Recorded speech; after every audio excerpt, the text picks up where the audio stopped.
ఉదయం 6:15 ప్రాంతంలో గాజుల రామారం ఏరియాలో గోపి అనే సెక్యూరిటీ గార్డ్ రోడ్డుపై నడుచుకుంటూ వస్తున్న క్రమంలో అతివేగంగా మహేంద్ర ఎస్యూవి 500 వెహికల్ వచ్చేసి అతనికి హిట్ చేయడం జరిగింది.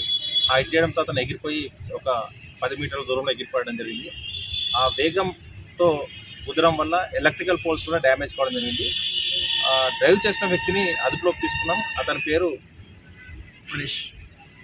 మనీష్. అతను 20 ఇయర్స్ ఏజ్, ప్రస్తుతం డిగ్రీ సెకండ్ ఇయర్ చదువుతున్నా. అతనితో పాటు ఇంకొక 5 మెంబర్స్ స్నేహితులు కూడా ట్రావెల్ చేసినట్టు తెలిసింది. అతన్ని బ్రీత్ అనలైజ్ టెస్ట్ చేయగా అతను మద్యం సేవించినట్టు తెలిసింది. కాబట్టి నిందితుడిపై కఠిన చర్యలు తీసుకుంటాం. అలాగే బాధితులకు న్యాయం జరిగేలా చూస్తాం.